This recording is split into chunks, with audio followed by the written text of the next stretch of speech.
Hi everyone, I'm Mr. Muhammad Kamer, science teacher. Welcome back in a new science lesson.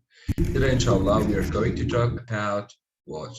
It's lesson 2, chapter 4, plants and animals. Lesson 2, how do plants reproduce? Our lesson objective, what we are going to learn on this lesson, we will know structures that help plants survive and reproduce. Scientists they classify plants according to the way they reproduce into two types. Plants reproduce by seeds, others reproduce by spores. Plants reproduce by seeds, like flowering plants, are plants that making seeds in flowers, and conifers, plants making seeds in cones. Flowering plants like rose and tulip, conifers like red cedar and longleaf pine. Other type of reproduction, other way of reproduction is reproduction by spores. Plants that reproduce by spores we classified into two types. Vascular with spores, like ferns. Non-vascular with spores, like mosses. Here guys, the avocado seed. It's a plant that reproduces by seed. Can you see how its seed look like? And ferns are a plant that reproduces by spores. Or in, you can see the brown cases here, it contains hundreds of spores. You like flowers. We all love flowers. Let's pick up one. Can you see it? We're about to take a closer look to its different parts. There are four main parts of flowers: petals, sepals, pistil, and stamen. Let's clarify each single part. Flowers are the organs that make seeds in flowering plants. We will talk first about petals. Petal, which is the colored part that attract insects and protect its inner part. The colorful part of a flower, it's called petal. And sepals, which they are here as petals, the colorful part of the flower. And sepals, which is the green leaf-like part that protect the flower when it's just a pod. It's a leaf-like part that cover and protect the flower pod before the flower opens. It's called sepals.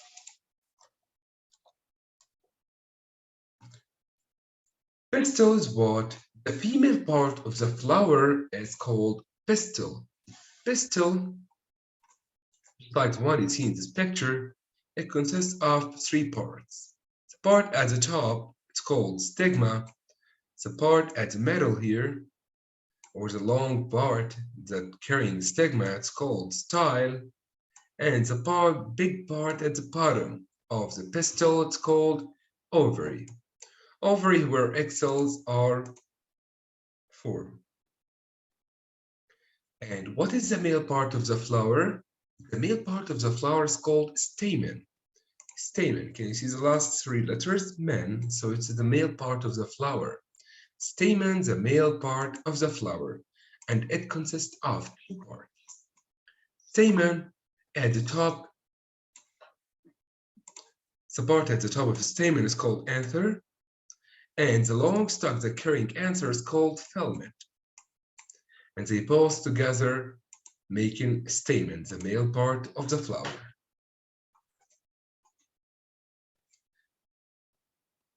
If you like to take a screenshot for this slide, it's a summary for every single information about the four parts of the flower.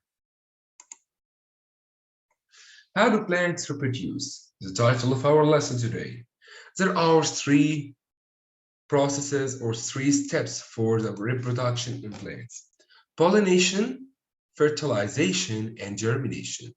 Let's first talking about pollination. Pollination is what? The movement of pollen from stamen, which is the male part, to the pistil, which is the female part of the plant.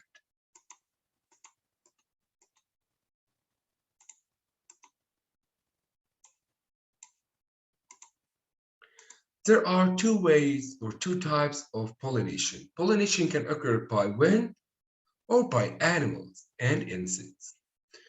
Like a bee, when the bee is moving from a flower to flower, the bee going to a flower to eat nectar, which is a sweet liquid, which is a food for bats, butterflies, birds, and bees. And also what the colorful petals that also attract insects to the flower. But do you think all plants have beautiful, colorful flowers? No. Some plants like grasses and trees, they don't have flowers. But Mister, how the pollination occurs? The pollination occurs on it by wind. Wind, just like, for example, here, the ragweed, it's a plant that releases more than 1 million grains of pollen into the wind. It's a way of pollination. He writes, when the bee is moving from a flower to flower eating nectar, the pollen grain will stick to its hair, just like this picture down here. You can see how the pollen stick to its hair, and when the bee is going from a flower to flower, the pollen grains might drop off its body and fall on the pistil of the flower or another flower, and that's how pollination occurs.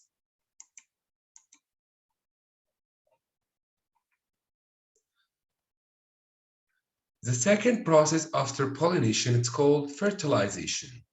What is fertilization? Fertilization is what? The process of when sperm cell and egg cell combine together. So fertilization is when sperm cell and egg cell combine together.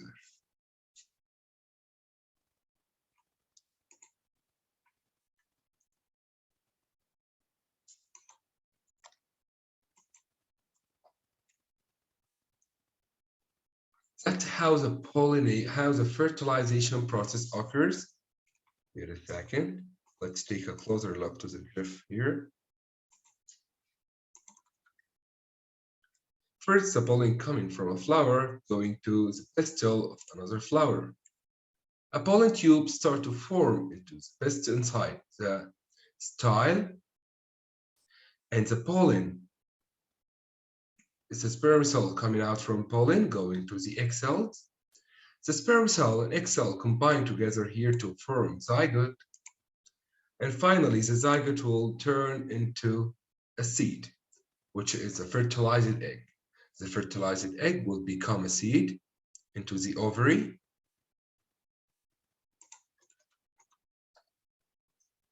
And the whole ovary will turn and develop into a fruit. Can you see how the fertilized egg changed into seeds? And the ovary of the flower developed into fruit. That's simply the process of fertilization. So pollen pistil, a pollen tube formed, extend to the ovules, into the ovary, sperm cell coming out from the pollen, going to the egg cells, sperm cell and egg cell combine together and the egg cell become fertilized, and the fertilized egg will make zygote. Zygote will turn into a seed. And finally, the ovary will develop into a fruit. That's called fertilization process. What is happening after fertilization? The petals and stamen will dry up and fall. Fertilized egg will develop into seed. Ovary will become a fruit. Seeds on the move. Let me now clarify this point to you. Have you ever asked yourself why the seeds have to move far away from its parents? Or another question, what if you put all seeds in one place and they are all close to each other? There will be a competition between seeds. Each single seed will need water, need nutrients, need sunlight, and need all the resources that sustain just to keep it alive and just to make it grow well, right? So the seed dispersal must happen so the seeds can go far away from its parent plant so it can find the space, the water, the nutrients, and enough sunlight to germinate. The seed can move by wind, water, or animals. By wind, like dandelion seeds, in this picture to the right, that when you plow to it, it will go with the wind, or a maple tree, which is twirled through the air like a propellers, and a coconut seed can float in the surface on the water. Have you ever wondered why could you find a coconut tree on an isolated island? A coconut seed might float on the surface of the ocean till it reaches an isolated island and start to germinate. Also, when an animal eating a fruit and throwing the seeds, or just throwing the seed in different place, scattering seeds. These are the three ways the seeds can move with it: wind, water, and animals. The final and last step of the reproduction procedures, germination. Germination means start to grow, when the seed start to grow. What does seed need to grow? Need soil, water, air, sunlight, and the right temperature to germinate. Life cycle of a plant. The plant starts as a seed. Seed grow to be a plant. Plant become a tree. Tree make flowers. Flowers make fruits. Fruits have seeds. And it's so on. Seeds make plant. Plant make tree. Tree make flower. Flower make fruit. Fruit make seed. And this process will keep over and over and over. And that's simply called the plant life cycle. And that is the end of explanation today. Before we just saying goodbye, we're about to watch a video which will summarize every single information that we talked today.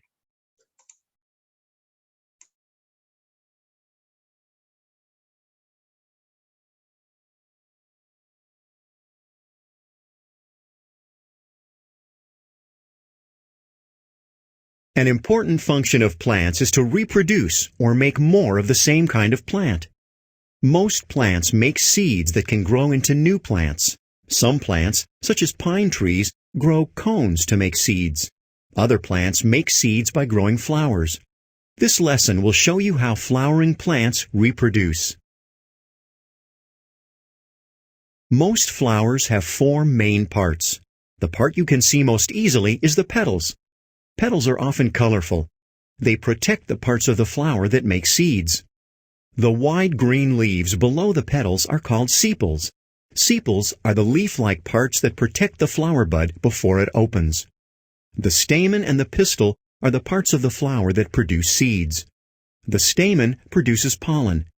Pollen contains sperm cells.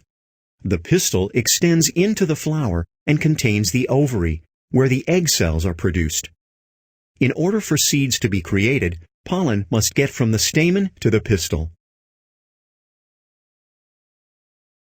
In order for seeds to form, pollen has to get from the stamen to the pistil. In many trees and grasses, wind helps blow pollen from plant to plant. Animals sometimes help move this pollen. Flowers make a sweet liquid called nectar. Some animals feed on nectar, including bats, some birds, and bees. As an animal feeds, some pollen may rub off onto its body. The pollen may rub off onto the pistil of the next flower the animal visits. The movement of pollen from stamen to pistil is called pollination. After a pollen grain lands on a pistil, a thin tube grows down through the pistil to the ovary. The ovary is the thick bottom part of the pistil, where egg cells are produced. Sperm cells from the pollen travel down the pollen tube to the egg cells. The sperm cells and egg cells combine in a process called fertilization. After fertilization, the flower's petals fall off, and the fertilized egg grows into a seed. The ovary grows into a fruit, which protects the seeds. Many plant seeds have adaptations that help them scatter seeds. Some seeds are built to spread with the wind. Some have tiny hooks that stick to animals or people. Some seeds are scattered when animals eat the fruit that protects them.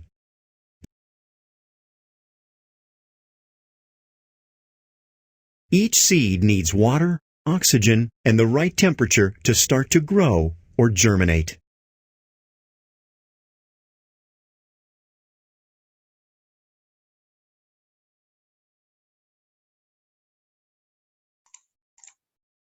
Hope you all guys enjoyed today's session and see you in the next lesson. Goodbye, everyone. Goodbye. Enjoy your day.